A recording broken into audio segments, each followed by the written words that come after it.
마감 전략 2부 출발합니다. 어제 달러당 원화 가격이 17원 급락해서 외국인 수급도 강하게 들어왔었는데 오늘 하루 만에 다시 외인 기관의 매도 물량이 출회되고 있고 달러당 원화 가격도 상승으로 전환을 했습니다. 달러당 원화 가격에 좀 변동성도 없고 거래량도 없는 그런 기대는 했지만 조금은 힘 빠지는 금요일이 연출이 되고 있습니다. 일단 코스피 코스닥 오늘 어제 상승분을 일부 반납하면서 거래가 진행되고 있죠. 코스피는 그래도 아침보다는 낙폭을 상당히 많이 줄여냈습니다. 아침에는 2,500포인트 이탈도 간당간당했는데 현재 구간인 2,516선까지 올라와 있는 상황이고요. 시가총액 상위 종목 중에서는 LG 엔솔 정도 빨간불 켜내는 상태입니다. 코스닥 흐름도 살펴보시죠. 자, 코스닥도 마찬가지로 12시 반 기점으로 급격하게 낙폭이 좀 줄어가는 모습입니다. 심지어 장중에는 900포인트 잠깐 상승 전환하기도 했고요. 현재 구간은 약보합권에서 898선 지나가는 상황. 오늘 포스코 DX, LNF처럼 코스피 이전 상장 이슈가 있는 일부 2차 전지 주도 종목들의 급등세가 나왔다는 점도 특징적이었습니다. 자, 이렇게 혼란스러운 분위기죠. 잭슨홀 미팅에서 파월 의장이 어떤 이야기를 할까 노심초사하고 있는 가운데 자, 오늘은 상반기에 좋았던 대기업의 실적이 하반기에도 괜찮을까라는 부분을 주제로 이야기를 좀 다뤄보려고 합니다.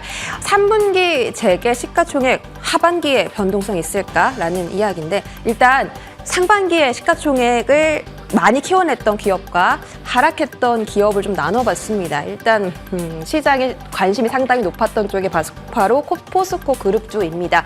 포스코 DX를 포함해서 포스코 퓨처엠이라든지 너무 많은 포스코 그룹주들의 2차 전지 힘을 받아서 143%, 총 143% 정도 시가총액이 증가했었고요. LS 그룹주도 포스코 그룹주를 따라서 상승 랠리가 나타났었습니다. 특히 LS 전선 아시아는 최근에 초전도체 관련주로 묶이면서 슈팅이 나오기도 했고요. 하나그룹주, SK 쪽도 올랐고 HD 현대는 건설과 중공업 부분의 실적이 두드러지게 뛰어오르면서 19% 정도의 시가총액 상승을 이뤄냈습니다. 두산 같은 경우는 로봇 쪽에서 힘을 많이 실었고 현대차 그룹은 실적이 너무나도 좋았습니다. 자, 반면에 시가총액이 축소된 기업들 리스트가 이렇게 있는데 특징적으로 보니까 좀 건설 사업을 하는 기업들의 타격이 많았던 것으로 보입니다. DL 신세계, 롯데 GS가 그 부분에 포함이 돼 있고 CJ 시가총액이 가장 많이 증발이 됐는데 CJ 시푸드와 CJ CGV를 제외하고는 거의 모든 종목에서 시총이 줄어드는 현상이 나타났습니다. 사실 상반기에는 하반기에는 금리 동결을 할 거다 혹은 금리 인하가 나올 거다 하는 기대감이 커졌었는데 예상보다 미국의 경제 지표가 잘 나오다 보니까 금리 인하 시기가 계속해서 미뤄지고 있습니다. 그래서 하반기에는 예상보다 대기업들의 성적이 좋지 못할 수 있다. 이런 기사가 나와 있더라고요. 다음 화면 보도록 하겠습니다. 그래서 여러분들이 가장 관심 많으신 삼성, LG, SK그룹의 영업이익 전망을 한번 가져와 봤습니다. 일단 삼성중공업, 호텔신라, 삼성증권, 삼성엔지니어링은 하반기에도 영업이익이 증가할 것으로 예측되고 있었습니다. 특히 삼성중공업 같은 경우에는 올해 수주 목표치의 66%까지 달성을 성공을 했고 4분기에는 카타르선 수주가 기대감이 커져 있는 상황이기 때문에 수주 목표치를 초과 달성할 것이다. 이런 이야기가 나오는 상황. 호텔신라를 중국 소비의 대표주로서 중국의 리오프닝 경기가 부흥한다면 가장 많이 수혜를 얻을 것으로 예상되는 부분이고요. 어느 포인트에서 매출이 확대될 것이냐면 면세점이라고 증권가는 분석을 하고 있습니다. 삼성전자는 영업이익이 좋지 않습니다. 72% 하반기에는 감소할 전망으로 확인되고 있고요. 삼성물산도, 삼성 SDI도 영업이익이 각각 이렇게 감소할 전망이라고 합니다. LG그룹주들도 좋지 않습니다. 총 9개 상장사 중에 절반 안 되는 종목들이 다 영업이익이 줄어들 전망이고 SK그룹도 그렇습니다. 자, 그런데 눈에 띄는 그룹주가 하나 있었습니다. 바로 다음 장에서 보이는 LS그룹주입니다. LS가 12년 만에 분기 사상 최대 영업이익을 달성했습니다. 정말 재밌는 점은 15년 전에 주가가 15만 원 선이었는데 정말 오랫동안 10년 넘게 주가가 횡보하다가 올해부터 갑자기 급등을 하기 시작했다라는 거죠. 최근에는 최고가 기준 주가가 15만 원까지 터치가 나왔었는데 지금은 약간 조정받아서 10만 원대에서 주가가 거래되고 있습니다. 이렇게 보시는 것처럼 올해 1월 달 64,500원이었던 주가가 12만 원, 15만 원까지 올라간 상황, 지금은 약간 기간 조정을 겪고 있습니다. 그런데 실적도 너무 좋았습니다. 매출도 계속 상승하는 추세고요. 또 영업이익도 전년 대비해서 2배가량이나 상승을 했습니다.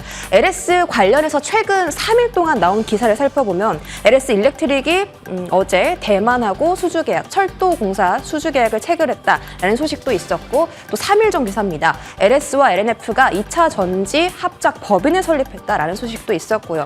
또 LS 일렉트릭의 전기차 부품 자회사인 LSE 모빌리티 솔루션이 현대차 기아와 부품 공급 계약을 대규모로 체결했다라는 소식이 단 3일 동안 전해졌습니다. 그리고 앞으로는 어떤 모멘텀이 있을까 살펴봤는데 LS 전선과 일렉트릭이 합쳐서 수주 잔고가 역대 최고치를 기록하고 있다라고 하고요. 그러면 매출에 계속적으로 반영이 되겠죠.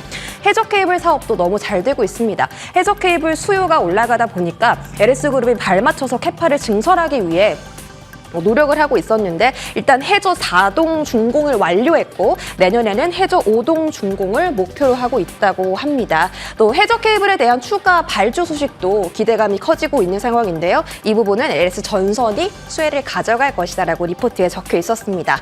자, LS 그룹주의 주가를 한번 보시면 오늘 전선 아시아가 가장 집중도가 높습니다. 15%대 급등 나타나고 있고 LS 네트워크스가 4.9% 상승을 하고 있네요. 사실 이 종목은 초전도체 쪽으로 좀 테마성으로 강하게 올라가다 보니까 이 종목에 대해서는 변동성을 꼭 유의해야 한다라고 말씀을 전해드리고 싶고요.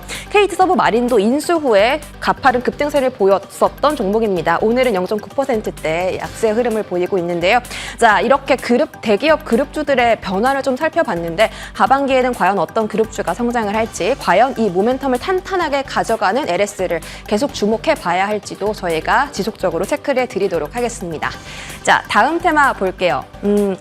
건축 자재와 인테리어주들이 시장의 주목과 상관없이 정말 조용하게 강자처럼 보입니다. 조용한 상승을 이뤄내고 있는데 이 이야기를 8월 중순에 전해드린 적이 있어요. 전국의 주택 판매량이 급증하면서 경기 부동산의 회복세가 조금씩 보이고 있다. 그래서 한샘과 현대리바트의 주가가 상승하고 있다라는 부분을 8월 중순에 전해드린 적이 있는데 지금 분위기도 심상치 않아서 다시 한번 이야기를 드려보려고 합니다.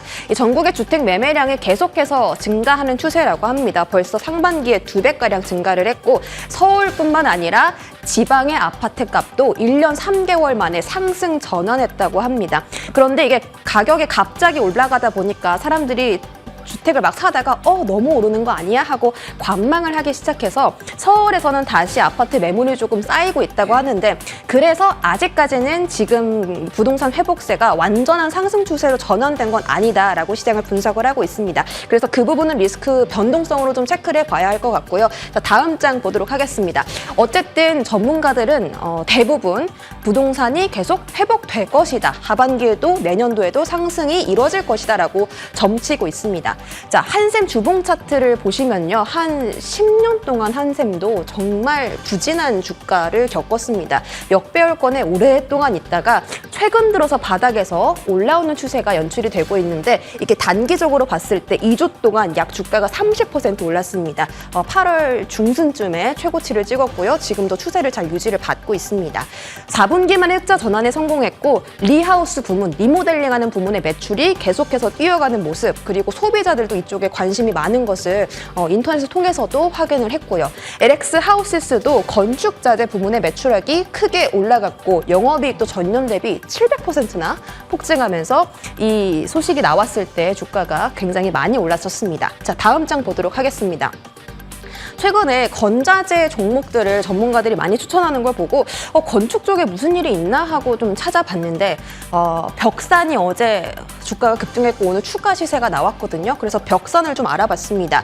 벽산 2분기 영업이익이 1분기 대비 223%나 증가했고 특히 이 부분이 재밌습니다. 인도네시아의 최대 규모 건축 박람회에 참여한 사진이거든요. 인도네시아가 요즘에 수도 이전 사업을 하고 있잖아요. 그쪽이 지금 네옴시티나 사우디아라비아의 네옴시티처럼 좀 모멘텀이 커지지 않을까 이런 기대감을 저는 안고 있습니다. 포스코 쪽에서도 지금 인도네시아 수도 이전 사업에 참여를 하려고 노력을 하고 있다. 이런 기사도 봤고요. 자, 그래서 벽산이 어제 급등하고 오늘 추가 시세가 나온 게 심상치 않아서 들고 와봤고 다른 건자재 관련주인 삼목 S폼도 2분기 영업이익이 전년 대비 80% 급증하면서 이 실적이 공개된 다음 날 주가가 슈팅했습니다. 하루 동안 최고가 기준 18% 오른 거를 차트로 확인을 했고요.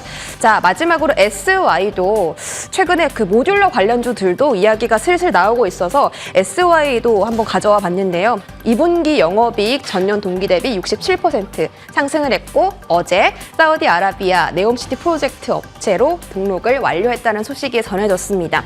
자, 그래서 경기가 안 좋은데 건축, 자재, 인테리어 쪽 종목들의 실적이 너무 좋아서 꼭 한번 눈여겨보셨으면 좋겠어서 들고 와봤고 벽산이 어제 주가 급등했고 오늘 7.58% 추가 상승을 이뤄냈는데 바닥에서 이제 시작했고 어제 거래량이 실렸기 때문에 이 부분도 한번 살펴보시면 좋을 것 같습니다. 자, 다음 삼목 S폼도 실적 발표한 이후에 주가가 이렇게 급등했고 현재 추세를 잘 유지받고 있다는 점, 오늘 약세 흐름이지만 여전히 5일 이평선 유지받고 있다는 점도 체크를 해보시면 좋겠고요. SY는 모듈러 주택의 강자죠. 이 말씀을 안 드렸네요. 한 기자가 그 자동차에는 배터리가 미래라면 건축 쪽에서는 모듈러가 미래다라고 말을 했거든요. SY가 모듈러 주택의 대표 종목이죠. 최근 흐름 바닥에서 급등하고 다시 시세를 유지받는 흐름 연출되고 있다는 점도 잘 참고를 해보시면서 건축 자재 관련주들도 눈여겨보시면 어떨까 합니다. 여기까지 브리핑 전해드렸고요. 자세한 투자 관점은 프로의 시선에서 챙겨드리도록 하겠습니다.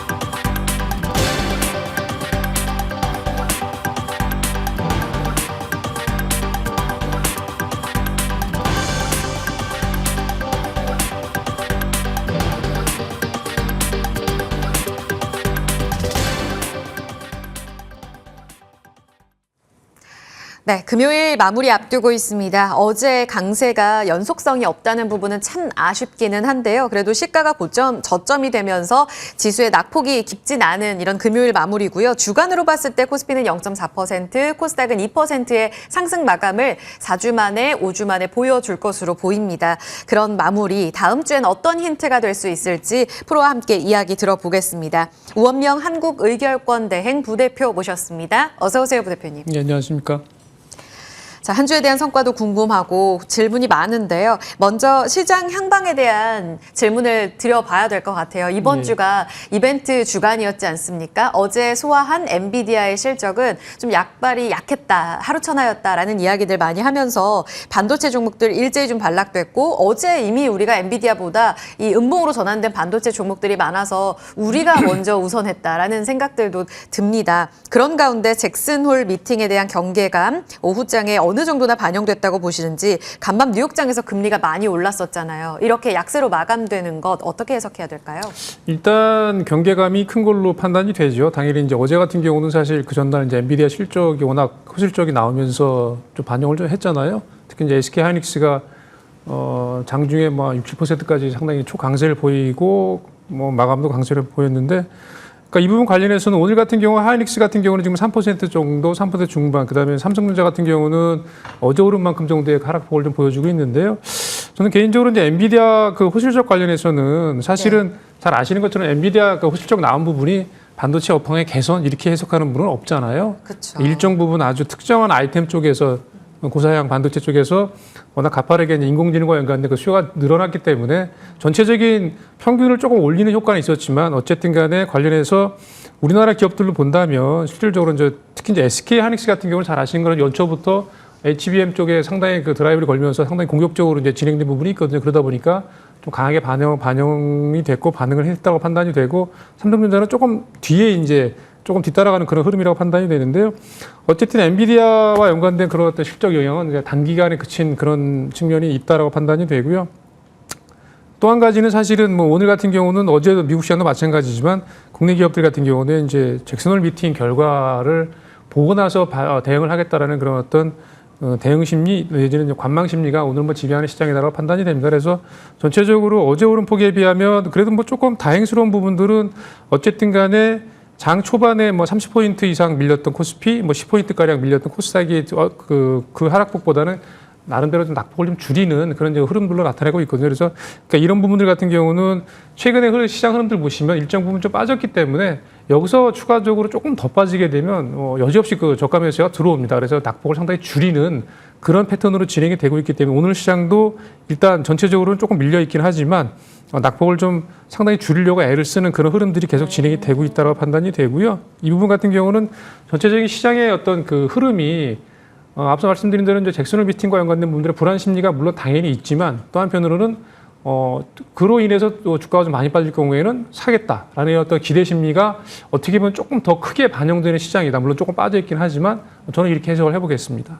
엔비디아 이야기 짧게만 더 여쭤볼게요. 방금 말씀하신 대로 엔비디아 특정, 그러니까 고사양 HBM이라든지 이쪽으로 원래 쏠림이 강했었는데 여기서 한 차례 더 확인을 했습니다. 그리고 목표 주가 로젠블릿에서는 이제 $1,100를 본단 말이죠. 이렇게 되면 거의 2배 이상을 간다는 건데 그런데 매력적인 진입 시점은 좀 더 고민해 봐야 된다. 이런 이제 수급 공방이 본격적으로 부딪히는 것인지 지금 자리에서의 앞으로의 향방은 어떻게 지금 점쳐야 될까요? 저는 뭐 반도체와 연관해서는 엔비디아가 이제 이야기를 한 것처럼 2025년도까지인가요? 뭐 지금 사용하고 있는 그 고사양 반도체 생산량을 4배가량 늘리겠다라고 이야기를 했단 말이에요. 그 얘기는 뭐냐면 그만큼 이제 수요가 늘어날 거에 대한 어떤 확신, 뭐 자신감 내지는 예상 뭐 이런 부분들이 있는 거거든요. 그렇기 때문에 관련해서는 뭐 대표적으로 이제 SK 하이닉스 같은 경우는 이미 연초부터 진행을 시킨 부분이 있기 때문에 아마 이 부분과 연관돼서 조금 실적이 좀 예를 들면 좀 과거에 뭐 2, 3분기까지 1, 2분기까지 안 좋았던 부분들이 조금 돌아서는 부분이 조금 빨라질 수 있을 것 같아요. 네. 전체적으로. 근데 이제 그 부분이 워낙 그 아이템 자체가 전체적인 그 파이하고 좀 비교를 해보면 이렇게 아직까지는 차지하는 포션이 크지 않기 때문에 늘어나게 되면 당연히 전체적으로 좀 올라가겠죠. 하지만 그런 부분에 영향력이 있을 걸로 판단이 되고요. 관련해서 국내 기업들 중에서는 SK 하이닉스를 필두로 해서 연관된 종목들을 중심으로 해서 수급 같은 경우는 기왕에 뭐 한미반도체 같은 경우가 이제 많이 올랐다가 조금 좀 조정을 받는 패턴으로 보여주고 있는데요. 관련해서 실질적으로 이제 그 삼성전자를 비롯해서 9월달 지나가면서부터 이제 수주를 좀 받기 시작하면 관련된 종목들의 어떤 주가 흐름들이 다시 또 긍정적으로 돌아설 가능성이 충분히 있다. 네. 이렇게 생각을 해보고 있습니다. 그럼 이수페타시스나 오늘 깊게 조정받은 반도체 종목들도 흐름 보다가 좀 타이밍 잡아볼 수 있다는 말씀인 거죠? 저는 충분히 네. 뭐 어느 정도 낙폭이 생기면 매수 관점으로 접근하시는 게 맞다 이렇게 말씀드려보겠습니다. 이제는 충분히 좀 조정을 받게 되면 매력적인 진입 시점을 기다리는 그런 매수세가 대기 매수세가 이제 등장할 거다 기다리고 있다라고 말씀해 주셨습니다. 그러면 시장 관련해서 매크로 질문 하나만 더 드려볼게요. 오늘 밤 11시에 잭슨홀 미팅에서의 파월 의장의 발언에 좀 시장이 주목을 하고 있습니다. 작년에 파월 의장이 딱 이맘때쯤에 시장에 쇼크를 주지 않았습니까? 이 때문에 일단은 대기하려는 모습이 나타나고 있습니다. 거의 뭐 원론적인 이야기 할 거다라는 이야기가 많기는 한데 일각에서는 그래도 시장 중립금리라든지 그리고 인플레이션과 관련된 변화 발언이 나올 경우에는 좀 유불리를 판단해 봐야 된다는 이야기도 있거든요. 그럼요. 어떤가요? 일단 저는 뭐 작년 얘기를 하셨는데 작년에는 사실 시장이 조금 앞서간 부분이 있었거든요. 금리 올리는 부분에 있어서 좀 기대감이 컸기 때문에 이제 파월 의장이 조금 강하게 얘기를 했죠. 꿈도 꾸지 마라. 라는 식으로 얘기를 했기 때문에 주가가 좀 많이 조정을 받았는데 지금 상황은 그때보다 뭐 이미 금리 상승이 상당폭 진행이 됐다고 판단이 되고요. 네. 어쨌든 간에 아무래도 시장이 예상하는 것처럼 대체로 이제 원론적인 수준의 언급이 나올 걸로 예상들을 하고 있거든요. 그래서 이 부분 같은 경우는 실제 이제 그분이 얘기를 해봐야 이제 결과가 나오겠지만 저도 개인적으로 아마도 그런 원론적인 수준 이를테면은 당장의 어떤 뭐 금리 인상 이 스케줄을 뭐 구체적으로 언급하다기보다는 뭐 원론적인 수준에서 향후에 나올 뭐 말씀하신 대로 어떤 물가 지표나 뭐 고용 지표 이런 어떤 지표들을 보고 그때 맞춰 대응을 하겠다 뭐 이런 식의 언급이 나오지 않을까라고 생각을 하고 있거든요. 그렇기 때문에 시장에서는 아무래도 이런 불안감들 혹시라도 조금 더 강경한 어제의 어떤 매파적인 발언이 나올 경우에는 주가가 조금 조정을 받을 가능성이 있겠죠. 아무래도 이 부분 같은 경우는 뭐 어쩔 수 없이 기대치가 뭐 낮긴 하지만 그럼에도 불구하고 혹시나 하는 부분들이 역시나로 바뀌게 되면 이제 실망 매물이 나올 가능성이 있기 때문에 그럴 경우에는 당연히 조금 조정을 받을 가능성이 있지만 저는 개인적으로 만약에 원론적인 수준의 언급이 시장에서 원래 예상했던 정도의 언급 수준이 나온다고 친다면 다음 주 같은 경우는 장 초반엔 조금 관망세를 보이다가 이후부터는 상당히 자신감을 가지고 주가를 사볼 수 있는 그런 어떤 여건이 좀 된다고 생각을 하거든요. 그렇기 때문에 왜냐하면 금리 인상 스케줄이라는 게 잘 아시는 것처럼 혹시나 공격적으로 금리 인상을 다 하더라도 원래 예상했던 것보다 얼마나 더 하겠습니까? 한 번? 뭐 두 번? 그건 뭐 알 수가 없지만 어쨌든 간에 관련해서 이미 이제 금리를 처음 올릴 때 그때보다는 이미 상당 부분 올려 있는 상황에서 추가적으로 조금 더 올릴 거냐 그렇지 않을 거냐 이런 부분 같은 경우는 시장에 미치는 영향력이 생각보다 우려감 쪽에 그 어떤 불안감 쪽에서 보면 그렇게 크지 않을 가능성이 높다. 그래서 원론적인 수준에 만약에 그 언급이 나오게 되면 시장은 긍정적으로 반응할 약간의 시간이 걸리겠지만 그 이후에 긍정적으로 반응할 그런 어떤 개연성이 상당히 저는 높다라고 이렇게 판단해 보겠습니다. 그렇군요. 어떤 컨센에 어떤 시나리오가 나오든 선반영이 된 측면에서 금리의 민감도는 확실히 좀 약화될 거다. 잭슨홀 미팅 그 이후의 기점에 있어서는 긍정적으로 보셨어요.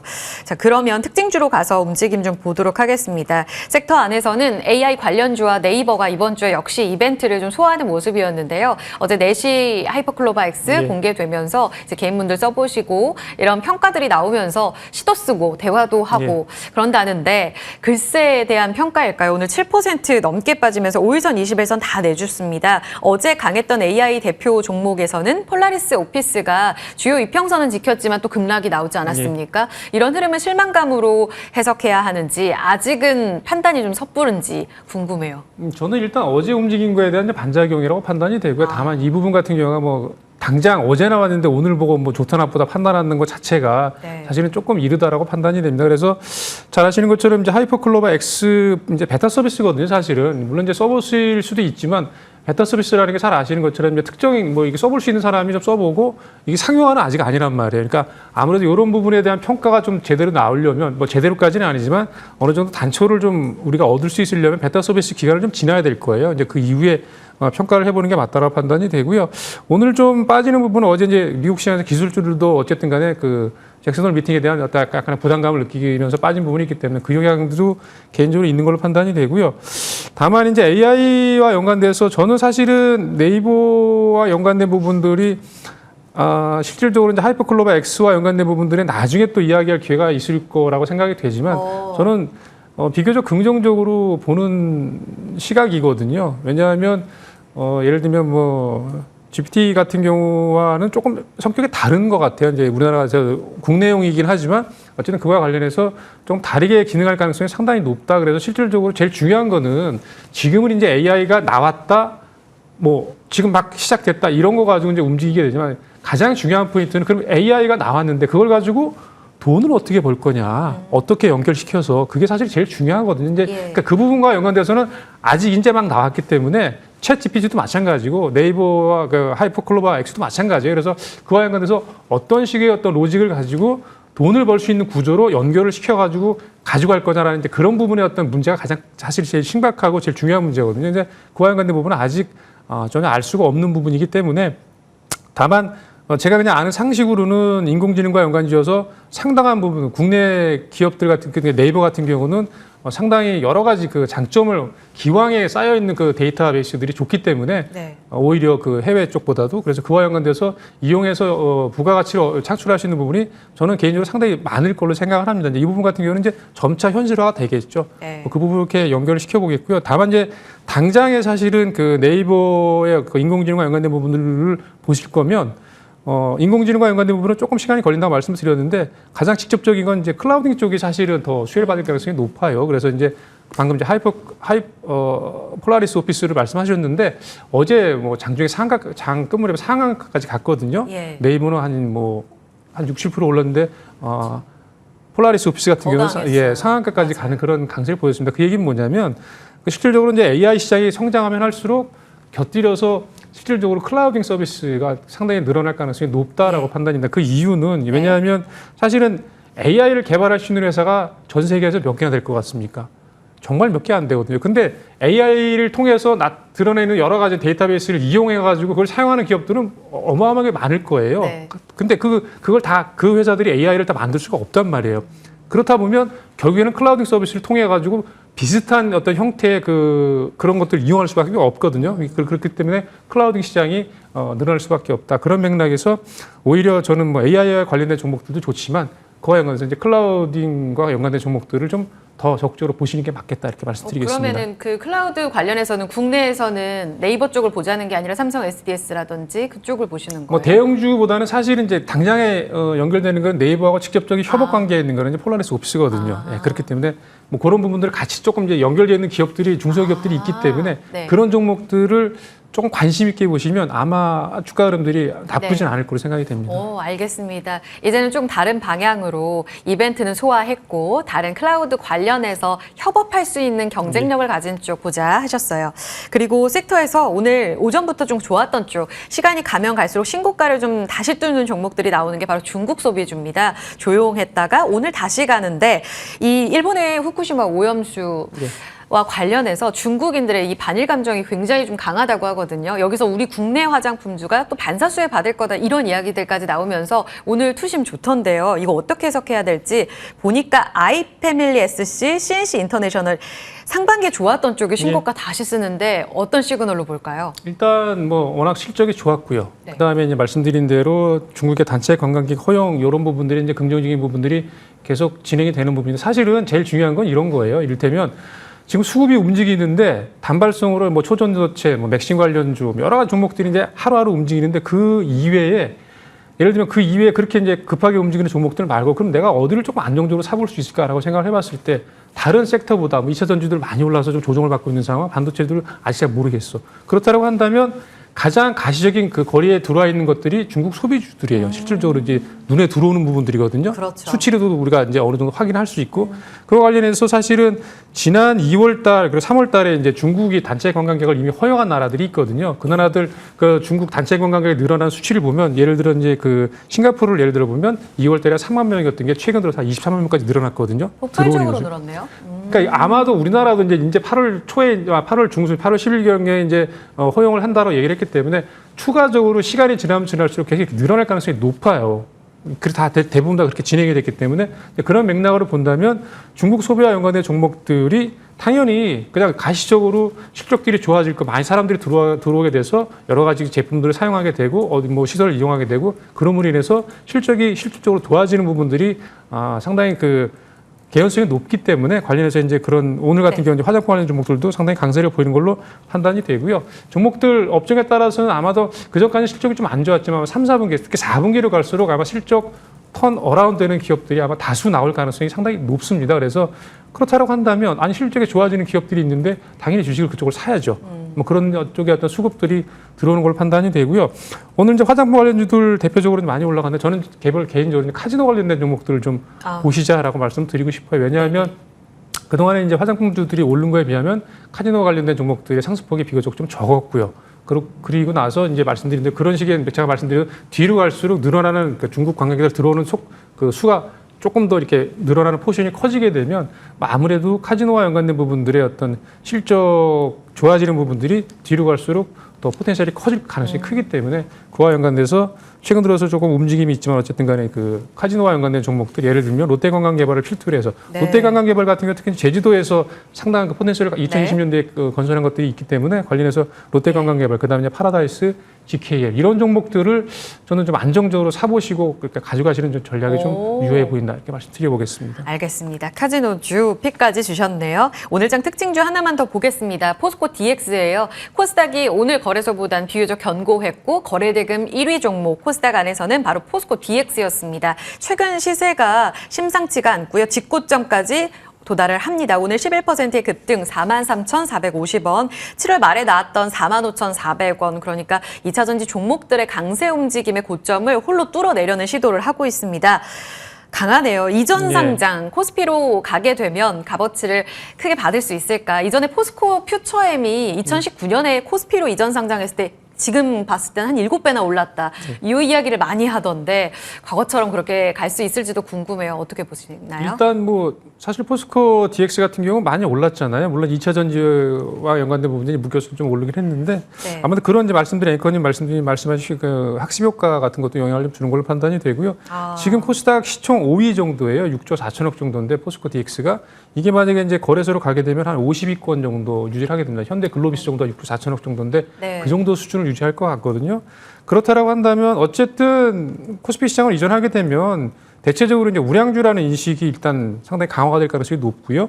또 한 가지 같은 경우는 이제 코스피 시장의 시초가 시가총액 50위 내로 있는 종목이기 때문에 일부 이제 그 펀드나 아니면 여러 가지 그런 어떤 매수세가 유입될 가능성이 있는 부분들, 자금도. 예, 그런 부분들이 일단은 이전 효과라고 기대가 됩니다. 하지만 일단 지금 올라가는 부분은 저는 개인적으로 어쨌든 그 이전 효과라고 이제 말씀을 드려보겠고요. 다만 이제 실질적으로 업황이나 실적 연관된 부분들은 나중에 이제 코스피 시장으로 옮겨가게 되면 조금 더 코스닥 시장보다는 상당히 까다롭게 검증이 될 거예요. 왜냐하면 코스피 시장 같은 경우는 가치주 맥락들이 네. 많기 때문에 실질적으로 주가의 어떤 성장성보다는 나오는 실적 가지고 이제 주가들을 주로 평가를 하잖아요. 그렇기 때문에 그런 부분에 있어서 지금 코스닥 시장에 있기 때문에 포스코 DX가 2차 전지와 연관된 성장성을 사실 굉장히 프리미엄을 받는 부분이 많은데 코스피 시장을 옮겨가게 되면 그 부분에 관련된 부분들은 조금 반감될 가능성이 있다. 이런 부분들도 같이 좀 염두를 해두시고 좀 보시는 게 맞겠다 이렇게 말씀드려보겠습니다. 네, 거래소로 가게 되면 좀 더 까다로워지는 노는 물이 좀 달라진다라고도 표현할 수 있겠는데요. 이때는 펀더멘털에 대한 값어치 평가가 좀 더 냉혹해질 수 있습니다. 갖고 계신 분들 참고해 보시고요.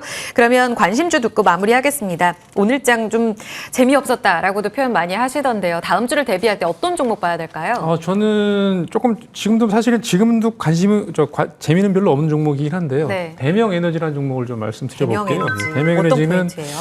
기본적으로 신재생 에너지 발전사 모든 단계에서 이제 그 풍력도 그렇고 태양광도 네. 그렇고 같이 이제 참여하는 그 업체거든요. 그래서 보시면은 이 회사 같은 경우는 이제 2분기 실적이 예상보다 상당히 좀 낮게 나왔습니다. 그렇기 때문에 주가가 뭐 그렇게 재미없게 움직이는 흐름이 나타나고 있는데요. 올해 FM 가이드상으로 보면 이제 연간 매출액이 1,158억에 영업이익이 한 360억 정도 예상을 하고 있습니다. 이거보다 조금 낮게 나올 가능성이 높아요. 왜냐하면 2분기 때 실적이 좀 덜 나왔기 때문에 이거보다 조금 낮을 걸로 예상이 되는데 그럼에도 불구하고 3분기 이후부터는 실적이 조금 2분기보다는 좀 많이 개선될 가능성이 높아 보입니다. 그래서 그렇다라고 한다면 실질적으로 이제 실적이 2분기 때 좀 안 좋게 나왔는데 이것보다는 3, 4분기 뒤로 갈수록 상당히 좋아질 가능성이 높으면 주가는 이제 바닥을 찍고 올라갈 가능성이 좀 있거든요. 이제 그런 맥락으로 좀 보시라고 말씀드리겠고요. 특히 이제 최근에 보시면은 그 전남 영광 쪽에서 이제 안마 해상풍력이라고 아마 우리나라 그 해상풍력 초대형 단지를 개발하는 그런 사업에서는 아마 환경 영향 평가를 이제 최초로 받은 그런 사업입니다. 그래서 이 부분과 연관된 그 모멘텀이 저는 개인적으로 조금 뒤로 갈수록 요와 연관된 모멘텀들이 조금 주가에 긍정적으로 영향을 줄 가능성이 좀 높은 부분이 있고요. 그래서 그런 모멘텀을 가지고 있다가 주가 수준도 지금 현 상태에서 이렇게 크게 부담스럽지 않다. 그래서 조금 안정적으로 막 움직이는 주식이 아닌 상태로 하반기에 조금 실적이 좋아지면서 주가가 좀 상승이 좀 있지 않을까라는 기대감을 가지고 보시는 종목으로 대명에너지 말씀드리겠고요. 목표 가격은 31,000원. 그다음 손절 가격 23,500원 한번 제시를 해드리겠습니다. 네, 연초에 좀 재미없었습니다. 그런데 지금 포트폴리오를 구성하실 때 양분해서 단기적으로 그리고 장기적으로 봤을 때 긴 호흡으로 지금 모멘텀을 받을 종목들은 어디가 있을까 궁금해하시는 분들 많으시거든요. 그런 측면에 대안이 될 수 있는 대명에너지 신재생 키워드와 함께 하반기 모멘텀 기대해 보겠습니다. 31,000원까지 TP 주셨습니다. 오늘 관심주까지 함께했습니다. 우원명 부대표 여기서 보내드릴게요. 고맙습니다.